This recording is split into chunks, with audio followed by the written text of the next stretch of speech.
Exporters Association and the CEO of Jamaica Teas. Mr. Mahfood is also a certified public accountant and growth strategy expert. He's kind enough to share his time with us today to discuss his outlook for the Jamaican economy, and give a few pointers to our diaspora members on areas in which they can invest, as well as how to go about doing so and, help to spur economic growth and national development. Thank you for joining Impacting Jamaica, Mr. Mahfood. Thank you for having me. Great. It's always good to speak with persons in your position, to get a read on what's happening in the economy. I want to start off by looking at some of the things about Jamaica that make it suited for investment, especially in this post-COVID era. Is there anything that sets us apart? Well, let me start off by saying that even in the worst of times, there are opportunities in every market. And folks who live overseas, who look at Jamaica, have to look at the opportunities that exist based on their experience in their own market and determine whether there is an opportunity to bring that to Jamaica. And so, as I said to you, even in bad times, there are always opportunities. Now, at this time in Jamaica, it's actually a very good time to invest. Since 2014, when the Jamaica signed the IMF agreement that set out a plan for economic stability, we have had essentially almost 10 years of economic stability. That means that Jamaica is one of the few countries in the world that has moved up their ranking in terms of international rating agencies because of the things that were done in the last 10 years. And when you think about it, number one, we were at our debt to GDP was 144 back in 2014. It's been reduced consistently to even during COVID, and it's now at 78%. The aim is to get to 60%. And of course, that means that much less of your country's budget is spent on servicing debt, and more is available to service the country's needs, whether it is infrastructure or security or education. The other thing people need to understand too is that while we have a trade imbalance in manufactured goods, we import just over 8 billion US, and our exports are just about 2 billion US. The deficit is more than made up from tourism approaching 4 billion and remittances of 3 billion. Again, that is important because it means that there is no shortage of foreign exchange. And in the past, we used to have fluctuations in foreign exchange and devaluations. Now, the Bank of Jamaica is doing a really great job in monitoring the exchange rate and coming in when it needs to stabilize it and staying out when it needs to. So we're having reasonable small fluctuations in our exchange rate, and that can give an investor confidence knowing if they invest in Jamaica, if they buy property here, not only will they be able to remit dividends and profits but they'll be able to get the US dollars and the rate of exchange will be stable. That's extremely important.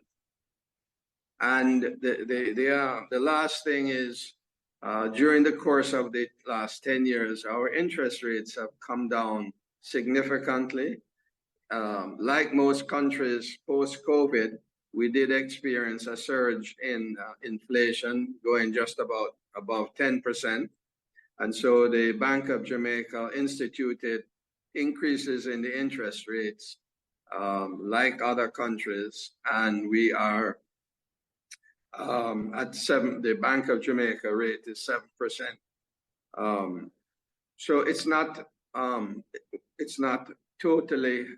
too high, and one hopes that as inflation comes down, it's currently at 6.8%. As it starts to come down, interest rates will come down again. So on overall, you're saying when you invest in Jamaica, you can get your profits back. You have a stable exchange rate. You have a country that is rated highly by the international rating agencies, and you have a political system that is working.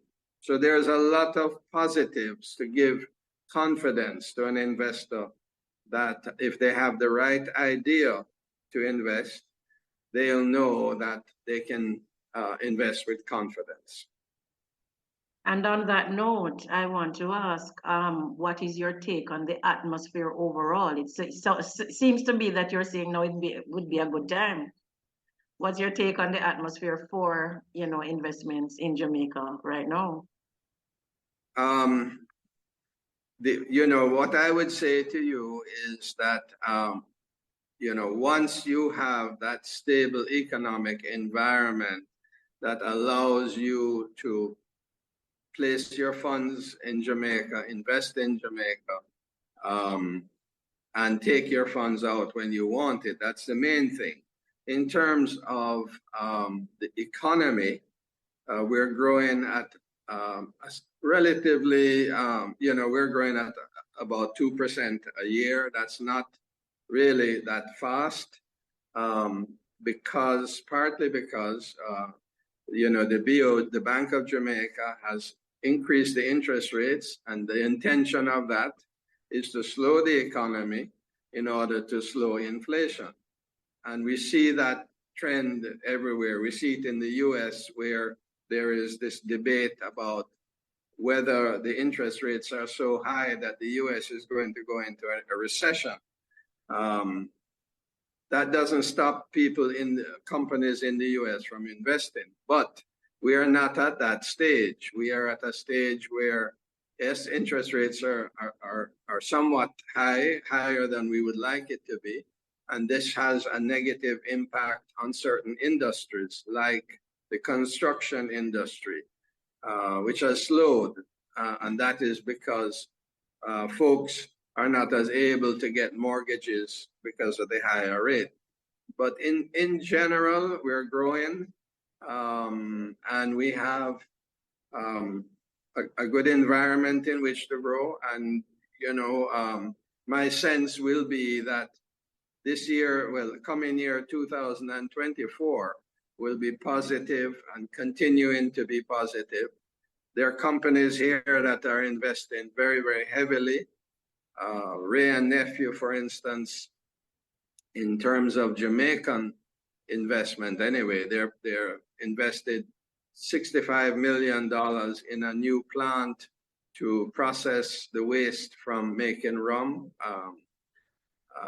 Wisinco Group is investing a huge amount in a new expanded warehouse facility, and all of our manufacturers are beginning the process of investing in equipment to increase productivity.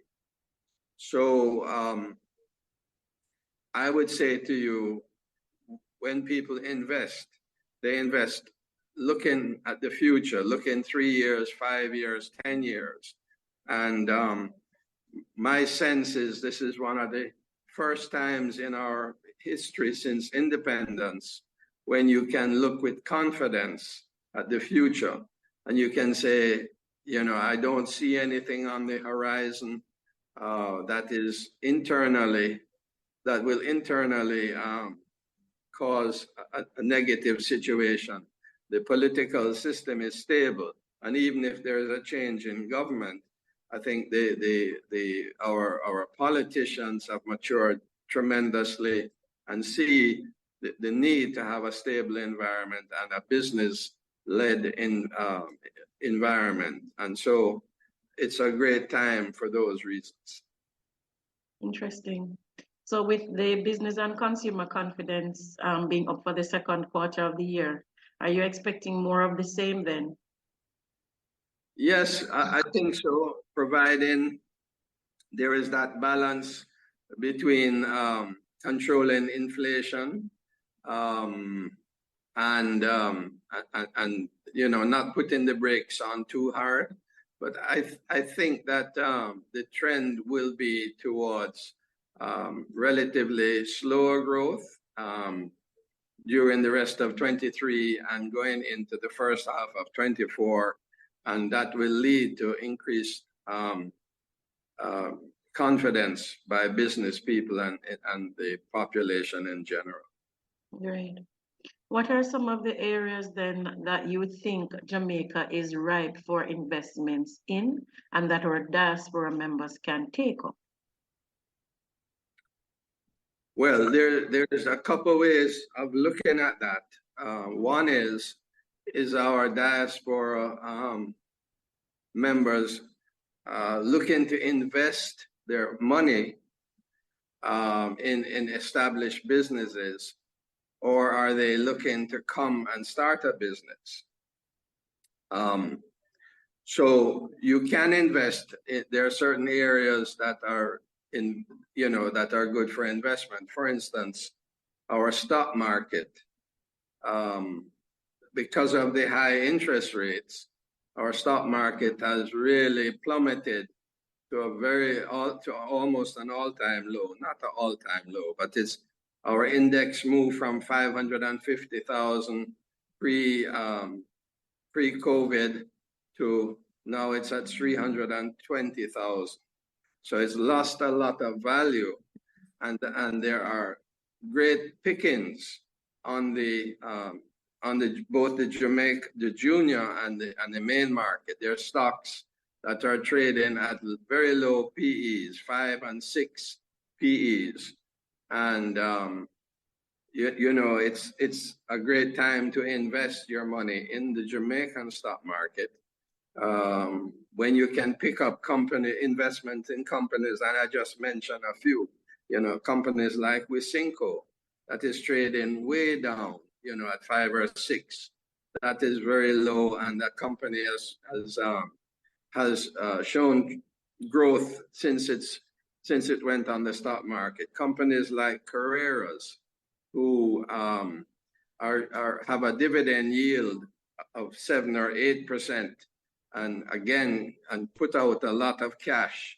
You have other companies, 138 Student Living, that just had an APO, again trading very low at 5 or 6. So if you have a good stockbroker, you can talk to them and identify those really good stocks that I believe next year this time, when the market turns around, we're going to see a great upside potential, possibly, you know, with who knows, you can't really say with certainty, but there is a great upside potential on our stock market. So whether you're looking for dividend yield or capital growth, there's those opportunities. I see the real estate market as being a very good area for investment. When I say that, I mean, obviously you can invest, you can build your own, you can do developments, or you can buy apartments, either for short-term rentals or long-term rentals.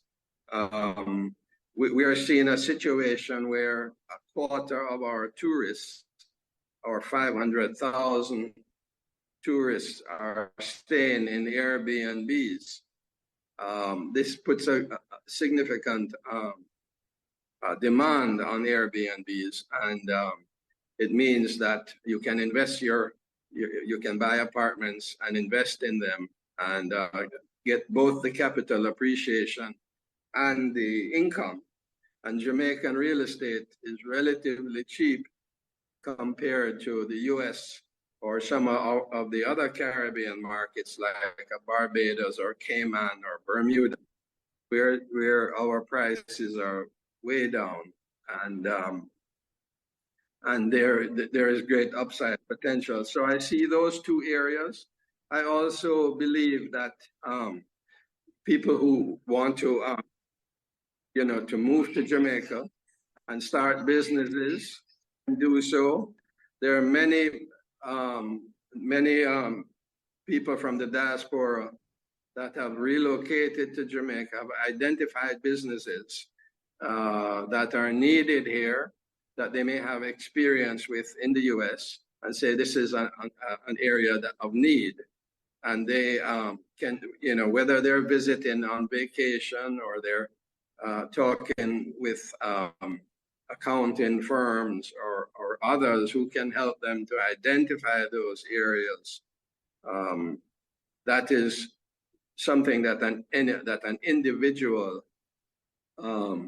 person in the US can consider.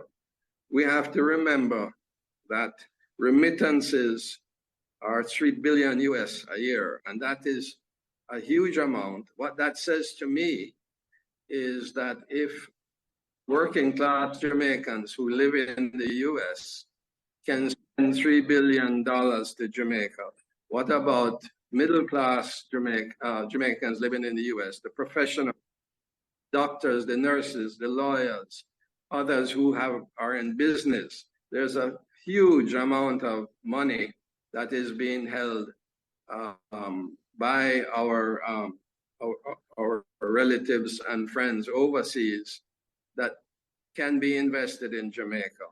And my sense is that come next year, as more companies list on the junior stock market, our relatives in the US can be an engine of growth for the economy by investing in these new IPOs.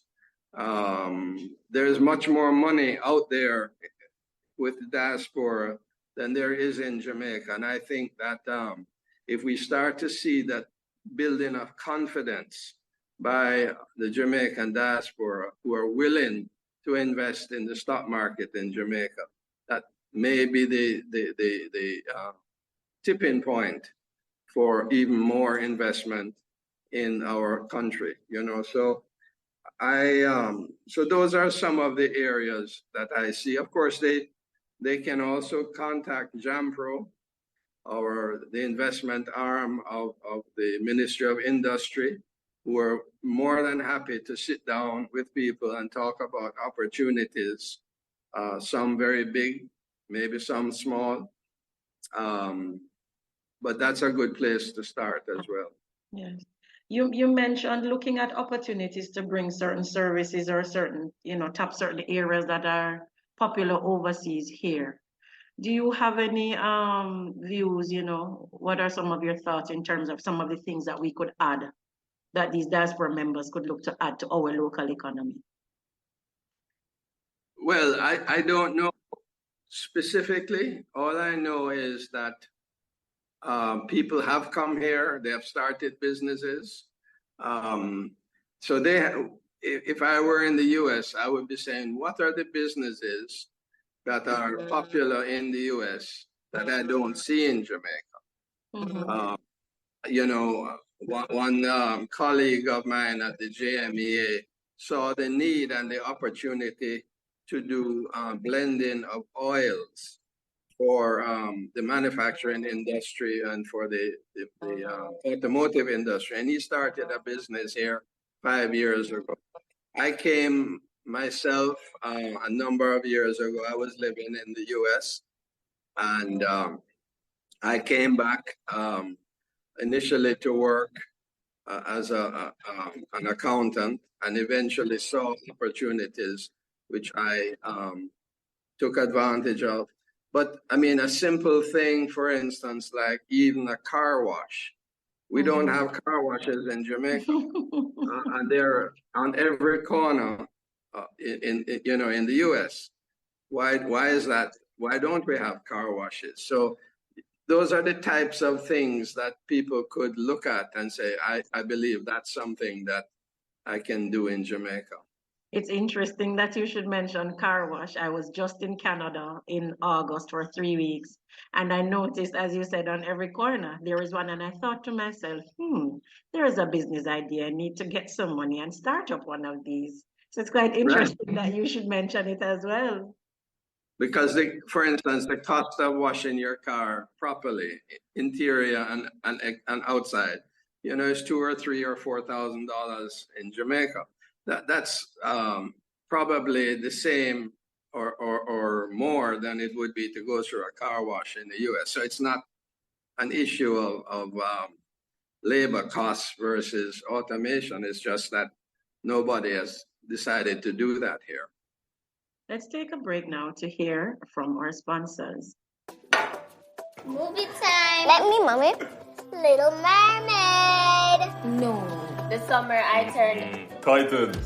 I'll be choosing tonight The Notebook. No. With Hub TV from Flow, now all your channels and streaming apps are in one place, controlled by your voice. Get internet and Hub TV for the special offer of only $6,499 plus GCT a month. Inspired by you. Visit a Flow store today. Welcome back. We're speaking with John Mahfood, outgoing president of the JMEA and CEO of Jamaica Teas, and he's sharing with us some areas that investments can be made by our diaspora members to help to spur national growth and development, and also to make them some money.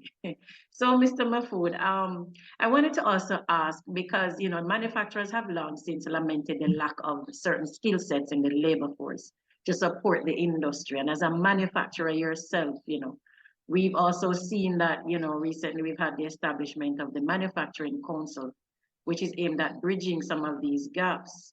What are some of these areas that you think we lack the skill set in, and how likely do you think we are to actually close these gaps with the move of the Manufacturing Council and whatever other channels we have here, aimed at all of that? The shortage of labor, both unskilled entry level and skilled labor, is a serious problem. And if we are not careful, that can slow our growth. As in the US, again, where unemployment rates are very low, when you get low unemployment rates, it becomes difficult to find people. And we know that from what we hear, there's a situation also in the US where restaurants, fast food restaurants, service companies that involve in the service industry are finding it very, very hard, agriculture, to find people to work. That's exactly the situation we face. And, what we have been saying to our members at the JMEA, the only way now to deal with that is through investment in automation. If you have a factory employing 100 people doing relatively repetitive work, you can invest in equipment to replace people and to be more productive. And the people that you do then employ, you can pay them a higher wage. And so that's actually good for not only the country to get increased productivity, but it also is good for the employees, because those that remain will be paid higher. It means that it'll free up others to go and work for companies that need more staff. So I say that though to say that persons who are living in the U.S.,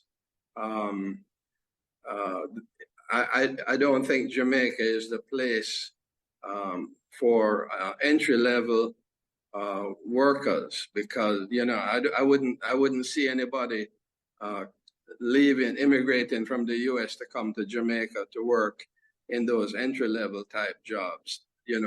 Nursing, for instance, teaching. We can't pay those types of salaries. So if you're highly skilled now, you're an engineer or doctor or lawyer, there's huge opportunities for you because of the fact that traditionally our university graduates, because of the lack of opportunities, tend to leave Jamaica. That has created a void. But the labor market is an issue for us here, but it's not at that critical stage where it would stop you from starting a business. I want to also say to you, that 10 years, 15 years ago, and before that, people who wanted to invest in Jamaica, some of them got burnt, if they wanted to build a house, they wanted to start a business, and they sent their money to relatives and friends. Some of them got burnt, and it created a bad image back then about investing in Jamaica. Nowadays, I think that maybe that sort of concern still exists to some extent, but I would say to you, we have come such a long way that when you are dealing with a reputable company, whether it is a stockbroker, a bank, or reputable construction company, we are in a very good place, and you can be assured that your money is safe. So maybe they have to come and visit to see for themselves. Sounds right. But this is this Jamaica today is a far from what people would have known in the 80s, the 90s, the early 2000s. Interesting. Is there, looking back at what your comments with regards to the labor force and the supply to certain industries, are there areas that you think that we have missed, things that we needed to have done to actually create a better feeder system that we missed out on doing? That things that we should have put in place that we didn't put in place fast enough, soon enough, that has led us to be where we are, and how can we cauterize that? Yeah, my sense is that the first 30 years of our independence, 40 years probably, we wasted a lot of our assets that we had, in the sense that we allowed our police force to deteriorate. We allowed our education system to deteriorate to the point where today we're not, in the case of our education system, we are not turning out kids from primary school going into high school at a high enough level of education that they are able to make it through high school and to graduate and enter the workforce, or to go on to university, or to go on to a skill training facility like HEART. And we need a much, and I suppose you could say a part of the reason for that is when the economy was really in poor shape in the 80s, the 90s, and early 2000. There was not a lot of resources available to the government of the time invest in the area of education. And today, I am concerned that even at the primary school level, which is the most important area as far as I'm concerned, people are struggling to send their kids to school, pay for lunch, to pay for books. There is a large level of absenteeism, which means that we are not graduating primary school kids at 11 and 12 years old who are ready for high school. If that situation were to change, you know, possibly by making primary school free, by making providing lunches free of cost, then poor parents could really send their kids to primary school and allow them to go to school every day and to be able to absorb the education that they're getting. I think that's the most important thing that the government could do, so that we fill that void. We still, even though our unemployment rate is low, in those numbers, we exclude over 1 million people who are not employed, who are not seeking work. And those people are the ones that are being left behind and that are part of the cause for our shortage of labor. So that's my focus is the primary school education. But you know, that takes, even if it started today, you know, you're talking about 10 years, 15 years before you change that situation. Yes, yes, indeed.